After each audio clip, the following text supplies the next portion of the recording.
Napakainam na may kasama ka na matuwid. Sapagkat yung blessing na pumupunta sa kanya, naaambon-ambunan ka rin. Pero kung ang kasama mo naman ay masama, ang mga kaparusahan na dumarating sa kanya, maaari ka rin maramay. Meron pong ganyang kasaysayan sa Biblia. Noong ang mga Israelites masyadong matigas ang ulo nila laban kay Moses at may mga nangunguna pa sa kanila, nag-uudyok na maging disrespectful, disobedient to Moses, merong naganap na paghuhusga sa kanila at yung mga dumasama dito sa mali na damay at yung nasa side ng tama naligtas. Sa Genesis 18:23 to 26, ano po ang nangyari naman sa istorya naman nitong si Abraham? Kung ang mga taga-Israelite ay napagalitan dahil sa kanilang hindi pagsunod kay Moses, ano naman ang nangyari sa mga taga-Sodom? Ang Panginoong Diyos po ay nagkatawang tao at may kasama siyang dalawa na anghel at siya ay pupunta sa Sodom upang siyasatin ang mga kasamaang tungkol sa siyudad na ito. At naramdaman ni Abraham na merong mangyayaring hindi maganda sa Sodom at siya ay nakipag-usap sa Panginoon. Tulad din kung paano nakikipag-usap si Moses sa Diyos on behalf of many people, ganon din ang ginawa ni Abraham sa Genesis 18:23 to 26. Then Abraham approached him and said, "Will you sweep away the righteous with the wicked? What if there are 50 righteous people in the city? Will you really sweep it away and not spare the place for the sake of the 50 righteous people in it? Far be it from you to do such a thing, to kill the righteous with the wicked, treating the righteous and the wicked alike. Far be it from you, will not the judge of all the earth do right? The Lord said, if I find 50 righteous people in the city of Sodom, I will spare the whole place for their sake." So natiyak na po nitong si Abraham na merong mangyayaring kalamidad sa Sodom. May mga kamag-anak siya doon, may pamangkin siya doon.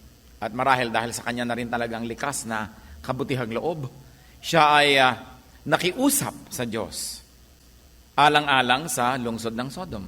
Sabi niya, kung meron pong 50 man lang na makita kayo na mabuti, paparusahan niyo pa rin ba ang buong lungsod? At sabi ng Panginoon, bueno, kung makakita tayo ng 50, sige, hindi na natin huhusgahan at hindi na natin pauulanan ng apoy, hindi na natin wawasakin ang buong lungsod. Nakipagtawaran pa si Abraham dahil naisip niya baka walang 50 mabuti sa buong lungsod. So 50, tumawad, bumaba naging 40. So sa 40, naging 30. Yung 30, naging 20. Pero sabi, meron kayang 20 na righteous sa city? Hanggang naging 10 na lang ang tawad. So Genesis 18:32, then he said, "May the Lord not be angry, but let me speak just once more. What if only 10 can be found there?" He answered, "For the sake of the 10, I will not destroy it." Nakita niyo po ang napakalaking pagpapala kung tayo may kasama malang na 10 banal. Ang isang buong lungsod ay hindi nawawasakin pa, pero alam niyo ang istorya, walang nakitang 10, kulang. Kaya umulan pa rin ng asupre, at apoy, at natupok ang buong lungsod na ito. But what I want to draw attention to is the fact that Abraham, because he was considered by God as a righteous man by faith, was on the side of the Sodomites, so to speak. And because of that, the Sodomites had an ally in him and they had a great opportunity to be spared from calamity. Kaya lang, dapat siguro ang itinawad kung isang righteous na lang. Pero kulang Meron pa rin pong isang parallel story. Merong isang binigay ang Panginoon na kasaysayan na yung mga mabubuting mga halaman ay tinubuan ng mga masasama na damo sa paligid. At nung makita yon ng mga lingkod nung may-ari ng bukid, sa Matthew 13:28 to 29, the servants asked him, "Do you want us to go and pull them up?" Meaning the weeds. "No," he answered, "because while you are pulling the weeds, you may root up the wheat with them." So, sabi na ng mga hardinero, bubunutin na po ba namin ang mga masasamang damo? Sabi ng Panginoon, huwag. Magkakatabi ang mga ugat, baka magkabuhol pa. Sa pagkabunot ninyo ng masasamang damo, baka maapektuhan ang ugat ng mabubuting damo. Huwag na lang, saka na natin aasikasuhin ang ganyan mga bagay. Well, it pays to be righteous, it also pays to be among the righteous. Very especially on the side of those who are righteous. Ang topic natin, the blessings of being with the righteous. Our God, we pray that you may be our speaker. Sa amin pong tinunghayan ng mga examples, mga masasamang damong di nabunot dahil may katabing mabuting halaman, mga taga-Sodom na sana di man lamang sila na parusahan kung meron man lang silang kasamang mga banal at matuwid. Ituro mo po sa amin, Panginoon, ngayon ang puso ng mensahe. Nais namin po kayo ang mangusap, turuan niyo po kami, makinig kami ng inyong salita. Kung meron pong sagabal para kami ay lubos niyo mapagpala, iwinawaksin namin ito. Kung meron kami mga inaalala, worries, concerns, if there's any physical discomfort or pain, any emotional difficulty, all this, we surrender at your feet.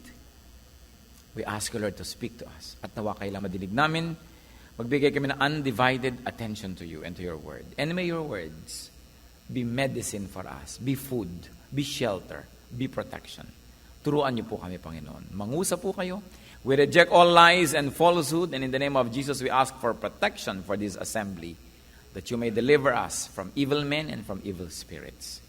Speak, Father, we ask you, as we continue to ask you, Lord, to cleanse our hearts, continue to purify us from our sins. May your words be our strength. In Jesus' mighty name we pray. The blessings of being with the righteous. Ano nga bang pagpapala kung kasama natin, kabarkada natin, kasalamuhan natin ay mga matuwid? Unang-una, being exposed to life-giving wisdom. Receiving precious wisdom. Siyempre, pagka ang mga kasama mo ay matuwid, ang nadidinig mo sa kanila ay matuwid, makatuwiran, banal, makapangyarihan, you benefit. Proverbs 10:11, the mouth of the righteous is a fountain of life, but violence overwhelms the mouth of the wicked. Pag nagsasalita ang mga righteous people, buhay ang lumalabas sa kanilang bibig. Ikinabubuhay natin. Pag nakain natin ang kanilang salita, lumalakas tayo, nagiging tama, nagiging maliwanag ang pag-iisip, nagiging matuwid ang ating landas. Subalit, pag ang ating kinakasalamuha at pinapakinggan na may masasama, nagiging daw tayo ring mga mapupusok. Violence overwhelms the mouth of the wicked. Therefore, those who listen to the wicked will become violent. Kaya napakahalaga pinipili ang kasama. Proverbs 10:20-21, the tongue of the righteous is choice silver, but the heart of the wicked is of little value. The lips of the righteous nourish many, but fools die for lack of judgment. So mahalagang mahalaga, matanggap natin yung blessing na yon. Mga kapatid, sino bang mga kasama nyo lagi? Sino ang ating mga kausap? Sino ang mga textmates natin? Sino ang mga kausap natin sa telepono?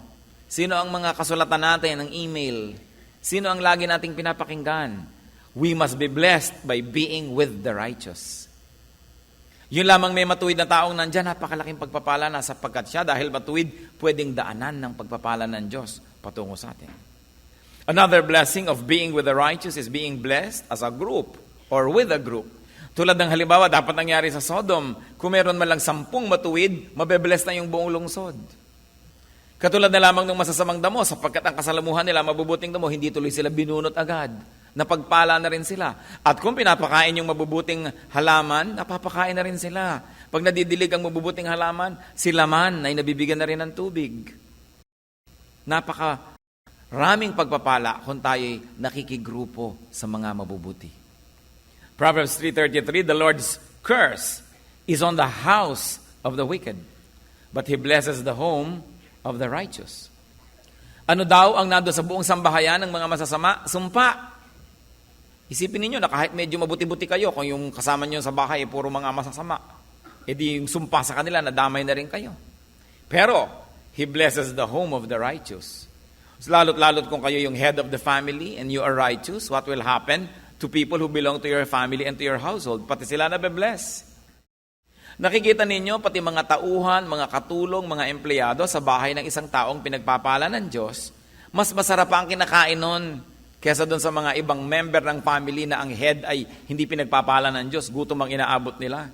Pero kung ikaw ay napasama sa isang taong matuwid at pinagpapala ng Diyos, kaya ikaw ay anak, kaya ikaw ay empleyado, kaya ikaw ay nandun sa kanyang kinukupkop, pati ikaw nababless. Kaya kung tayo po ay nasa piling ng isang pinagpala, nasa piling tayo ng isang taong matuwid, nasa piling tayo ng mga taong alam natin pinagpapala ng Diyos, yun pa lang, blessing na. Napakasarap na kasalamuhan natin ang mga kinalulugdan ng Diyos.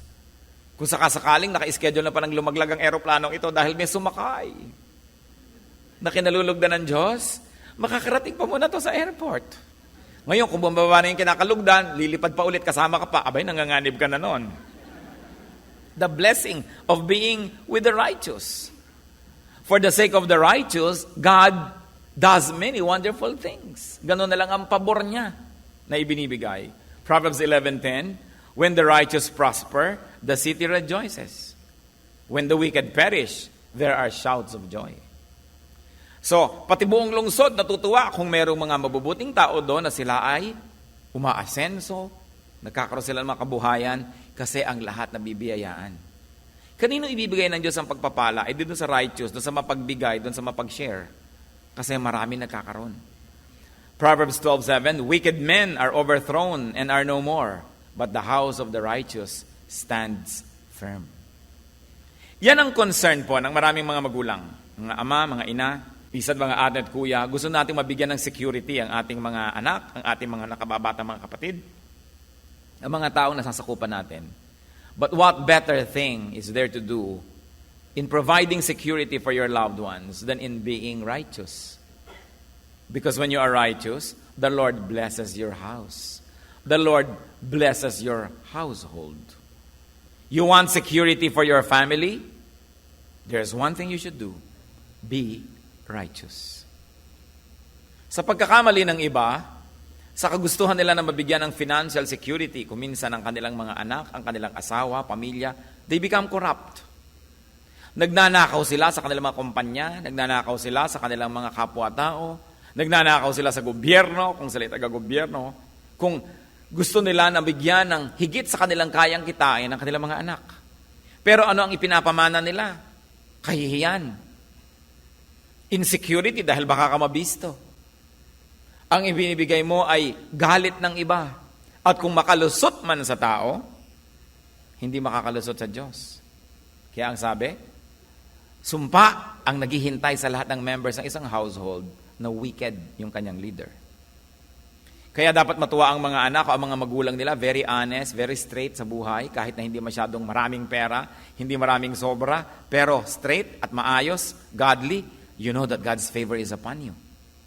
Kasi kahit marami tayong kitain, kung napaka-pangit ng kalagayan natin sa harap ng Diyos, ang dali-daling bawiin nyo ng Diyos. Isang pagkakasakit mo lang, kulang pa, may utang ka pa. Kahit marami kang nadilihensya sa maling paraan. Pero kung gusto kang pagpalain ng Diyos, kahit maliit lamang yung kinikita, nakita nyo yung 2 isda at 5 pirasong tinapay, na maraming napakain, dahil pinagpala ng Diyos. So yung konti nating kabuhayan, napagkakasya, sumasobra pa kung pinagpapala ka ng Diyos. Pero kung hindi, kahit ang dami mong pera, kulang at kulang pa rin. At kumisan kahit ang damit, hindi naman kulang, pero ang kulang naman yung kaligayahan mo. Nagtataka ka, nabibili mo gusto mong bilhin, nagagawa mo gusto mong gawin, napupuntahan mo gusto mong puntahan, pero merong kulang sa iyong puso. May kulang pa rin. Because unless the Lord blesses what you do, it will never give you what you are looking for. So the best thing is to be righteous. Proverbs 20 verse 7, the righteous man leads a blameless life. Blessed are his children after him. Nakita niyo ang pinakamagandang pamana sa ating mga anak? Yung isang buhay na malinis, isang buhay na matuwid. Sapagkat ang pagpapala nakakarating hanggang doon sa mga susunod pa na mga generation. It's a great blessing to be with a righteous person. Especially if that righteous person is in your family, in your company, in your neighborhood, in your church. Yun ang kailangan natin sa ating bansa Many righteous people. Alam nyo kung anong many sa ating country? Many religious people. Pero righteous ba? That is what we need as a nation. Righteousness. Not religion. Tayo na ang pinaka-relihiyosong bansa sa buong daigdig. Pero anong bunga ng relihiyon? Puro mga balat kayo, pakitang tao, pero hindi mo makita sa gawa. Kaya tayo naliligid ng corruption, naliligid tayo ng hirap, ng pagdurusa, because people are not righteous. Kaya nang dapat nating balikan. If we are only surrounded by righteous people, this country will be much, much better. But we also have ourselves to blame. Kung hindi man tayo ang gumagawa ng kasalanan at karumihan, pinapayagan naman natin kasi. So, sangkot din tayo dyan. Kasali din tayo kung bakit maraming unrighteousness. But remember, it's a great blessing to be righteous and to be surrounded by righteous people. What is another blessing of being with the righteous? Having a powerful helper in prayer. An advocate, a petitioner. Proverbs 15:29, the Lord is far from the wicked, but, church read, He hears the prayer of the righteous. Sino pa ang makapangyarihang tao sa mundo? Yung bang ang lalaki ng mga muscle? May kapangyarihan din yon. Yung maraming barel, meron din kapangyarihan yon. Pero ang tunay na makapangyarihang tao sa mundo, yung matuwid. Bakit? Pag nananalangin siya, dinidinig siya ng Diyos. At pag dinidinig ka ng Diyos, ang laking kapangyarihan yon. So mabuti yung buhay na mapayapa, tahimik, malinis. Malayo daw ang Diyos sa mga masasama. Kaya huwag na huwag tayo kahit kailan na kung minsan ay natetempt mainggit sa gumagawa ng mali. Mabuti pa yung mga kasamahan ko, nagnakaw, sila ay ngayon ay maraming pera. Mabuti pa yung mga classmates ko nung araw, gumawa sila ng hindi maganda ngayon. Pag nakikita kami sa reunion, silang may magagandang kotse, ako wala. Hindi kinakainggitan kahit kailan ang gumawa ng masama. Dahil sabi ng Bible, the Lord is far from the wicked. Maybe material things can come near to them because yun nga ang pandaya sa kanila ni Satanas. Pero kahit may material things ka, kung hindi mo naman yun na-enjoy sa kalooban ng iyong puso, meron kang guilt, at ikay natatakot, may humahanap sa'yo, may naghahabol sa'yo, o kung talagang namanhid ka na sa lahat ng yon, ay baliwala na sa'yo at natutunan mo ng matuwa ka sa mga mali, pero haharap ka pa rin sa Diyos at kawawa ka pa rin sa wakas. Hindi natin dapat kakainggitan kahit kailan yung, nag-cheat, pumasa tuloy sa test. Nang agaw sa mga mana ng kapatid, tuloy mas marami siyang naipamanat sa kanyang mga anak, yung mga pamangkin niya, walang-wala. Yung mga nandaya sa negosyo, dinaya ang kanyang kapartner, dinaya ang mga kliyente, nagkapera, ng 1, 2, 3, tumakbo, nag-abroad, natakbuhan na lahat ang dinaya. Sa palagay niyo ba dapat kainggitan yon? No, because the Lord is far from the wicked. But He hears the prayer of the righteous. Ang isang tao, pag nagpapakabuti siya at ang buhay niya ay mabuti, ang totoo nun, nagpapalakas siya ng talagang supernatural strength because he is on God's side. Akala ng mga iba, pagka nasiyahan na sila sa mga panandalian nilang kailangan, immediate needs, immediate pleasures, blessed na sila. Pero laging malaki ang bayad ng mga bagay na yon.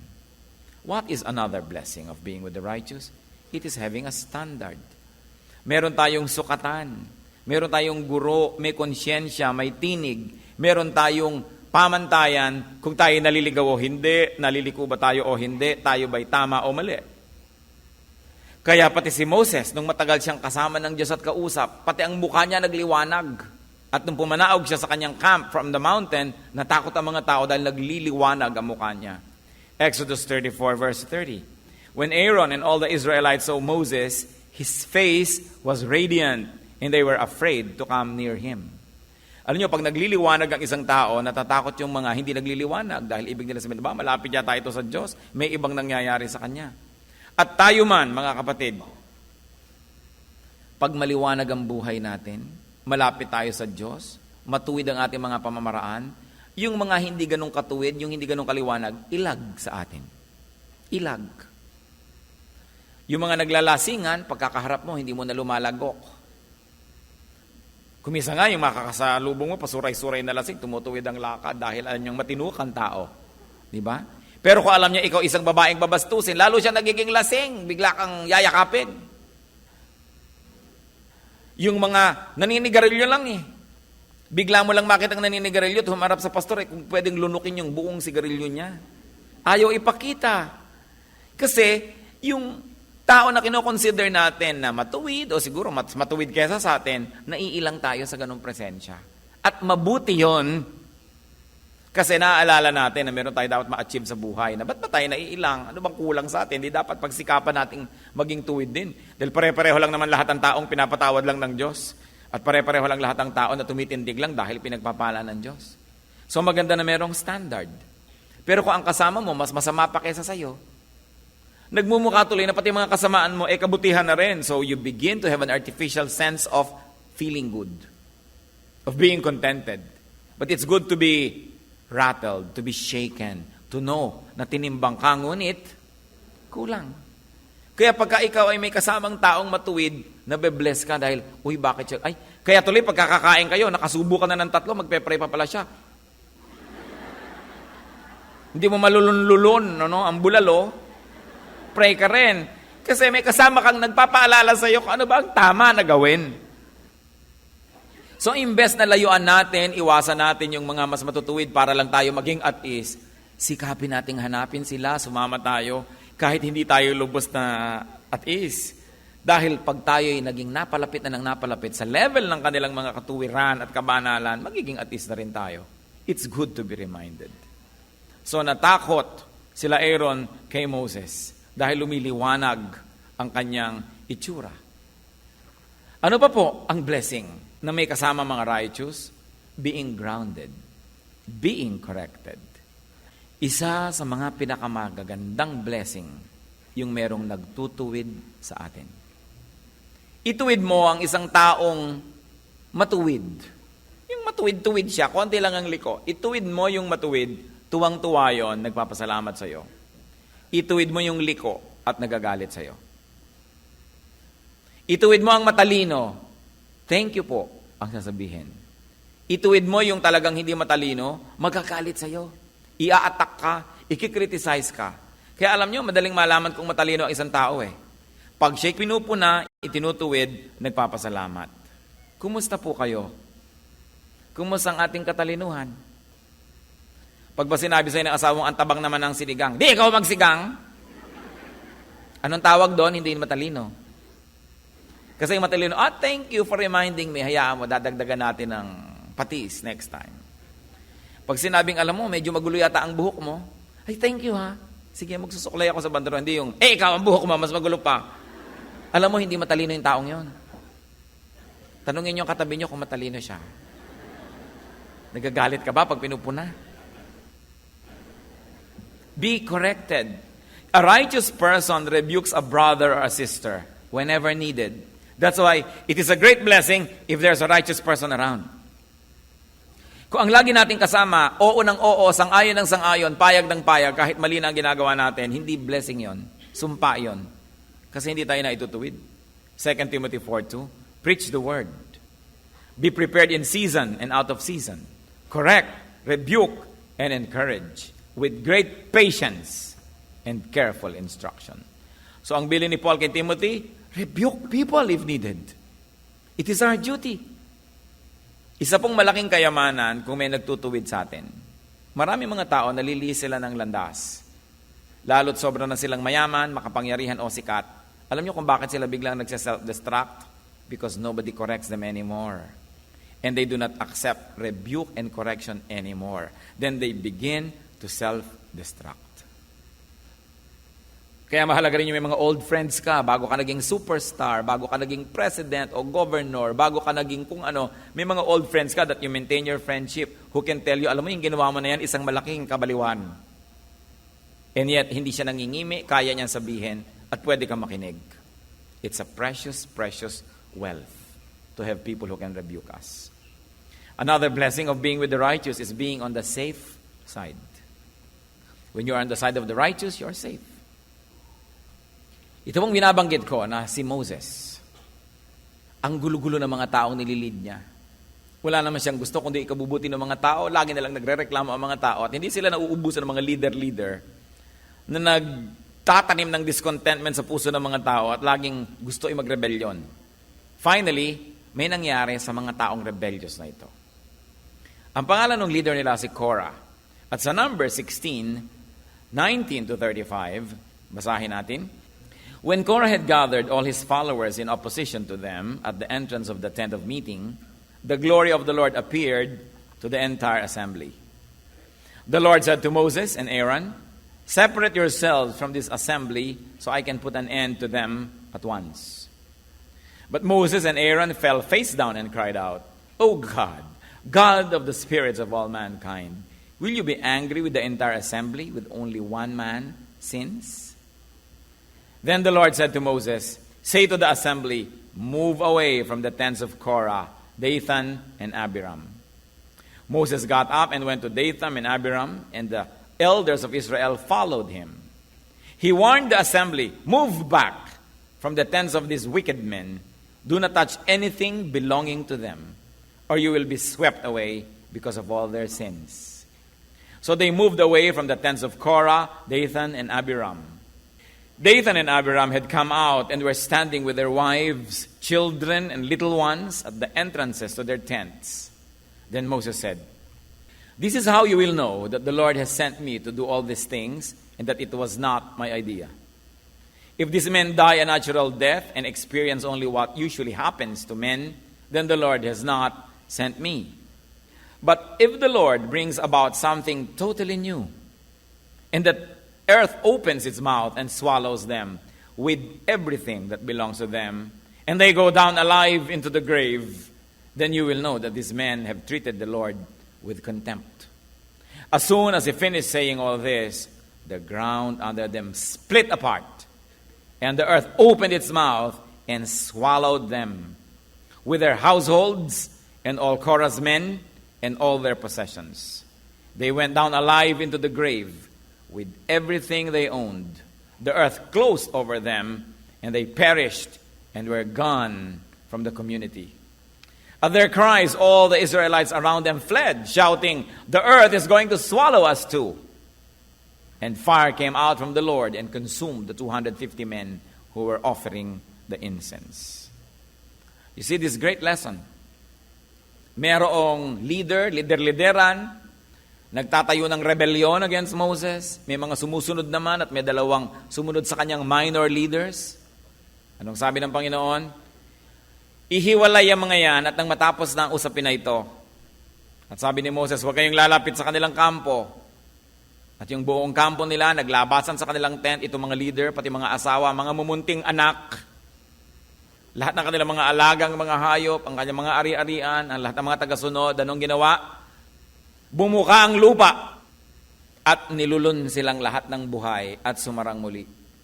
Alam nyo, nakarinig ako ng mga kwento ng mga gerilya nung araw na naglilibing sila ng buhay ng mga makapili. Inililibing nila sa pampang ng ilog yung mga makapili buhay. Yun daw natabunan mo na gumagalaw pa yung lupa dahil sumisikap silang huminga, gumagalaw pa sila dahil mga buhay. Tapos unti-unting humihina yung galaw ng lupa hanggang wala na. At walang duda na ganun din ang nangyari dito sa istorya na ito.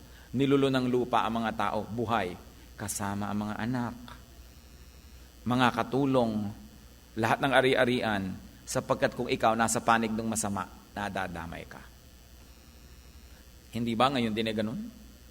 Subukan mong napakasama ng ugali ng iyong magulang at marami kang mamamanang kaaway. Kung yung magulang mo mahilig makipag-away sa kanya mga hipag, mga kapitbahay, ikaw din kaaway ka ng mga anak ng mga kaaway niya. Hindi na matapos-tapos, generation to generation. Subukan mo na palaaway ang tatay mo pag nalalasing, hinahamon ng babag pati tren.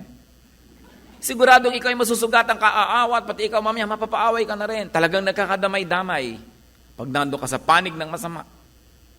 Kaya yung mga iba nagpunta lang sa bahay ng isang kaibigan, nag-raid bigla doon ng mga may kapangyarihan, meron palang drug and pot session nangyayari doon. Nadamay siya kahit nanghihirap lang siyang notebook. Kasi nandun siya sa maling lugar, kasama siya ng mga paparusahan. Kaya, do not be on the side of the wicked.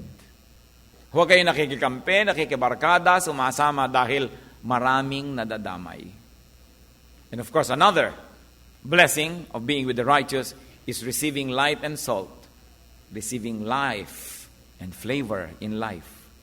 Dahil siya'y pinagpala, alam niyo po yung osmosis, the movement of liquid from a place of higher concentration to a place of lower concentration. Lagi nang gaganon, kaya yung napkin, ilagay mo sa basa, nababasa yung napkin. Kasi low concentration ang wetness doon, lilipat sa kanya. Pero ganun din ang kabutihan, lumilipat din yan. Pag lagi kang kasama ng matuwid, lumilipat din sa iyo ang kabutihan niya. Pero pag lagi kang kasama ng mga liko at masasama, lumilipat din sa iyo ang kasamaan niya. Pati mga punto, pati accent, lumilipat lahat yan.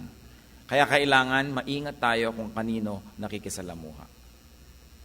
Nakita natin Sinabi nga ng Panginoon sa Matthew 5:13-14 that His people are the light and salt of the earth. So kung ang laging kasama mo, light, di may light, nakikita mo yung dapat mong iwasan, hindi ka nahuhulog, hindi ka natatapilok. Pero kung kasama mo, darkness, pagdapa niya, kasama ka. Pagkakasama mo yung salt, alam niyo po ang gamit ng salt, pag may nabubulok, nilalagyan ng salt, so natitigil ang pagkabulok. O kaya walang lasa, nilalagyan ng salt, nagkakalasa. So kung ang buhay mo, halos mabulok-bulok ka na, ang kasama mo, salt of the earth, anak ng Diyos, matuwid na tao, nahahawahan ka ng kanyang kabutihan, nasasabihan ka ng mga magagandang salita, mamaya tumitigil lang yung pagkabulok. At kung walang kalasa-lasa ang buhay mo, walang kakwenta-kwenta, ang kasalamuha mo, mga anak ng Diyos, mga matutuwid, pinagpapala ng Diyos, through them, ikaw din nabe-bless, nagkakaroon ka rin ng gana sa buhay, nagkakaroon ka ng tapang, nagkakaroon ka ng lakas ng loob. It is good to be surrounded by godly people. Ano po ang tinutumbok ng usapan natin mula pa kanina? Sino ba ang hinahabol ng tao? Naghahabol ng artista. Naghahabol ng mga manganganta. Naghahabol ng mga mayayaman. Naghahabol ng mga magaganda, mga sexy, mga gwapo. Yan ang hinahabol ng mundo. Nakita nyo, nagkakandara pa ang mga tao, nagkatapak-tapak na sa lahat sa paghabol sa artista. May nakita na ba kayong mga tao naghahabol sa mga banal? Wala. Diba? Sino yan? Uy, may dalang Bible. Ako, lumayo-layo na tayo dito. Baka tayo makapagalitan yan. No? Nagkakagulo ang mga tao sa pagpunta sa mga kung ano-anong walang kwentang concert. Mabuti nga, natutuwa ako dito. Pinipilahan ang salita ng Diyos. No? Pumipila ang mga tao para manalangin, para mag-worship. Pero hindi laging ganyan. Kadalasan ang pinipilahan yung mga walang kwenta, mga horror movies. Magbabayad ka para matakot. Magbabayad ka, pinipilahan, nakita nyo yung mga sasakyan na ipaghahampasan ng katawan mo sa lahat ng dako, nagkahalo-halo ng mga sipon mo, suka mo't lahat-lahat, nagbayad ka ha? Para mangyari sa yon sa mga kung ano-anong mga sasakyan pag kami mga holiday. Nagbayad ka ng kaya mahal-mahal, pagbaba mo, nado ka pa rin. Wala ka namang narating. Pero pinipilahan. Pero sabihin mo, halika, mag-usap tayo tungkol sa Diyos. Naku, kukunti ang may gana dyan. Pero ang dapat nating hanapin, mga kapatid, dapat makahanap tayo ng mga taong matuwid. Kumisan hindi sila sikat, madalas nga hindi Yung makahanap ka ng taong pag bumubuka ang kanyang bibig, maka-Diyos, tama ang sinasabi. Itinutuwid ka kung kailangan ka ituwid, hindi laging kumakampi sa'yo, hindi ka kinukonsinti sa mali. Makahanap ka ng tao na may karunungan, payapa ang buhay, hindi nandadaya, hindi nagsisinungaling, hindi gumagawa ng masama. Pag nakakita kayo noon, yun ang habulin nyo. Yun ang ating ibigin na makasama, makadaupang palad, makasalamuha, kasi ang pagpapala ng Diyos ay nandun at hindi mahirap tumalon patungo sa atin. But people always look for the rich, the famous, the powerful. Bakit maraming mga magulang pinipilit pag-aralin sa mga mahal na school ang kanilang mga anak? Para maibarkada sa mga anak mayaman din. Para maisama doon at maisabay. Sabi, para may pagdating ng araw, magaganda mga connection mo. Marami bang mga magulang na nag-iisip, alin kayang paaralan ng pinaka-godly ang turo? Yung matuturoan ng anak ko ng godliness, ng tunay na karakter, at doon ko siya i-enroll. Meron bang ganun mga magulang na naghahanap ng ganyang bagay? Kaya marami mga naliligaw. Sa kagustuhan natin kumisa mag-social climb. Pinipilit nating abutin ang hindi natin kayang abutin. Pinipilit nating bumarkada sa hindi naman dapat nating binabarkada. Kaya kuminsan naliligaw tayo ng landas. Sa pag-glorify na lang sa mga artista, sa mga sikat, sa mga athletes. Well, these things are not evil by themselves. Pero mamimili naman tayo ng hahangaan. Mamimili tayo ng titingnan, ng susundan, at ng gagayahin. Wise people will strive to be near and to be with and to be on the side of the righteous. Yun ang mga tunay na wise. Kaya hindi lagi kang naa-attract doon sa pinaka-attractive. Kumisan parang gamo-gamo kang lumalapit lang sa apoy, nasusunog ka lang pag masyado ka lang napadikit. 1 Peter 3:12, for the eyes of the Lord are on the righteous, and His ears are attentive to their prayer. But the face of the Lord is against those who do evil. So it is important to look for righteous people. Kayo po ba, masasabi nyo, na meron kayong kaibigan, meron kayong taong malapit sa inyo, na masasabi nyong matuwid. At siya ang gusto nating lapitan, kausapin, maka-impluwensya sa atin. Yan ang napakahalaga. Pag yung mga anak natin may kasakasamang mga eskwela sa bahay, ka-eskwela nila, o may pupuntahan sila mga kaibigan, ano bang gustong-gusto natin na ang mga sikat ang mga magulang, ang mga kaibigan ng ating mga anak? O sinasabi natin, ano bang magulang niyan? Baka Diyos ba sila? Righteous ba? Without being self-righteous, we can search for people who are righteous.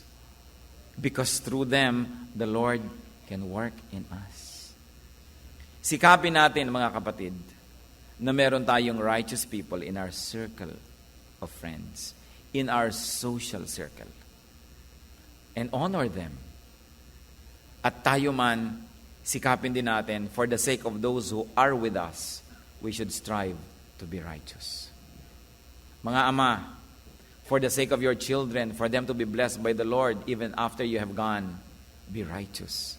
Yun ang magandang pamana sa mga anak, a life of righteousness. Mga magulang, ganun ba tayo sa ating mga anak? And of course, the best is to strive to go near the righteous one. Kung gusto nating lumapit doon sa righteous people, lalo na sa the righteous one, the Lord Himself. Proverbs 21:12, the righteous one takes note of the house of the wicked and brings the wicked to ruin. Ano po mga wickedness ang ginagawa natin na actually ginagawa natin for the sake of our loved ones? Tigilan natin yan because the Word of God tells us very clearly that that is not the way to do good to our loved ones. Doing bad to do good to our loved ones is not the way. That God's way, done for our loved ones, is the way that will last. Meron po ba tayong mga pandaraya na ginagawa para lang mas maging secure? Kalimutan natin ang mga bagay na ito. Security is in righteousness. Meron ba tayong a part of our lives that are unrighteous? It's time to really think about them.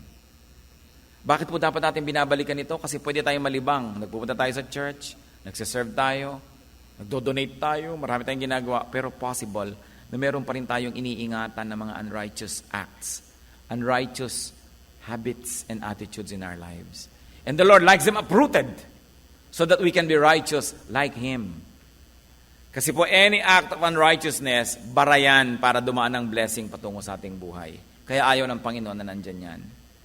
Tayo ba blessing to our household, to our companies, to our workplace, to our community, to our church, to our nation? Lalong-lalo sa ating bayan. Hanap-hanap tayo ng righteousness everywhere, pero tayo ba righteous? Pag mahuhuli ka ba ng pulis sa takot mo ng maabalay, maglalagay ka na rin, tapos gusto mo righteousness? Gusto mo naman mag-shortcut ng mga pamamaraan, maglalagay ka na lang, di tinotolerate natin ang lahat ng mga unrighteous acts sa mga tao. We become part of the party to blame. Tapos anong ginagawa natin sa ating mga anak? Sa kagustuhan natin sila kung minsan na mag-excel, baka naman sinisira na natin ang kanilang karakter, sa sobrang natin kapupush. O kaya sa gusto nating excellence nila, pinalaban na lang natin sa lahat ng tao, gumagawa na tayo ng paraan, lagi para na lang siya manalo. Wala tuloy siyang karakter. Ang gusto lang niya, lagi manalo. Winning is not the point, but it is in being righteous, because the righteous are blessed. Not the winners are automatically blessed, but the righteous. Are we so obsessed with winning or with being righteous? Pag mamimili tayo, righteousness o winning, nasa na tayo? At kung meron tayong tao na gusto nating makasalamuha, makasama, makausap ng 2 oras, sinong gusto niyong makausap? Isang very, very righteous person o si Tom Cruise? Hindi ko naman sinasabing hindi siya righteous, malay ko ba? Diba? Pero immediately ba, yung star, yung sikat, ganun ba? Are we going to think like the rest of the world thinks? Bakit pa sinabi na we are the children of light, we are the salt of the earth, we are God's children? Mahalaga maibang ating mga pananaw. Pahalagahan ang dapat pahalagahan. At talikuran, yung dapat talikuran. Kung meron po kayong righteous person in your circle of friends, in your family, it's a great blessing. Sikapin nyo rin maging blessing sa kanya. At kung tayo naman, gawin nating blessing tayo sa ating circle of friends. Kung pupunta kayo sa family reunion, pupunta kayo sa mga lamay, sa mga kasalan, sabi nyo, Lord, give me a mission today. Make me a blessing. Hindi yung pupunta ka sa class reunion nyo, ang iniisip mo, yung pinakamagandang kotse ang dapat kong dala para humanga aking mga classmate, pinakamalaki dapat ang hikaw ko, pinakamakintabang belt ko, di ba? Pinakamalaki dapat ang pulseras ko. So ang gusto mo, magka-inferiority complex sa mga dati mong classmate, gusto mo ma-impress sila. Ano yun? Di ba wickedness yun? Pagpupunta ka pa nga dapat sa mga reunion, dapat ka mag-dress down, magpakasimple dahil marami sa mga tao, hindi siguro nakarating sa narating mo, hindi nagkaroon ng nakakaroon ka. So anong gusto mo? Mainggit pa sila, mahiya, ma-inferior, o gusto mo silang tulungan, gusto mo silang palakasin ang loob? Napakahalaga. There's nothing wrong about dressing up if you want to glorify the Lord through beauty and you want to feel good. But there's also a wicked way of dressing up when you just want others to be inferior to you, when you want to make yourself a star. Kaya kuminsan kahit sa mga Kristiyano, nandun pa yun. Kaya sabi ko, kailangan lagi nating sikapin na siyasatin ang sarili natin for any pockets of unrighteousness. Because kuminsan, gusto mo halimbawa na mag-special number ang anak mo sa church para ba maglingkod o para masabing, wow, siya ang nag-i-special number. The Lord is our judge. We can deceive people, but never God. And it is important to be righteous on the outside and on the inside. Heavenly Father, we pray that the words that we have shared today will be powerful in our lives. Maging paalala sa amin, Panginoon, kung meron kami mga dapat talikuran ng mga kasamaan, mga kasinungalingan, lalo't nakasanayan na namin at wala ng hapdi pagka ito'y ginagawa namin. Turuan mong manumbalik ang aming puso sa inyo. To be sensitive to sin, to cherish righteousness, and to cherish people who are righteous. Nawa, Panginoon, huwag kami ang maging dahilan para matisod yung mga matuwid, kundi makatulong kami sa kanila na lalo silang mapalapit sa iyo.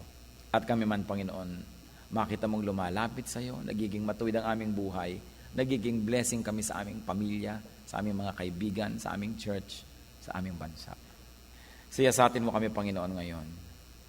Ano ang attitude namin sa mga makadiyos na tao? Umiiwas ba kami? Naiilang ba kami? Kami ba'y asiwa pag sila'y nandyan? O hinahangad naming makausap, makadaupang palad, makatrabaho, yung mga taong malapit sa iyong kalooban? Ituro mo po sa amin, Panginoon, ng higit lalong mataas na pamamaraan. Salamat, Panginoon, sapagkat alam man namin o hindi, kung kami ay may mga kasamang mga matuwid, na pagpapala rin kami. Ang dalangin namin, nawa. Dahil din sa aming mga katuwiran sa iyong pananaw, mapagpala rin ang ibang mga kasama namin. Turn us into blessings instead of curses to people. Kung meron sa amin, Panginoon, na nagiging dahilan para may matisod pa, magkasala, kami na nga itong Kristiyano, kami pa nagyayaya sa kasalanan, kami pa nag-encourage, patawarin niyo po, Panginoon, at maituwid ang aming buhay. At nawa, yung inyo pong righteousness, makita sa amin. Mga kapatid, magbulay-bulay tayo sandali. Hindi lang relihiyon, righteousness ang hinihingi sa atin ng Panginoon.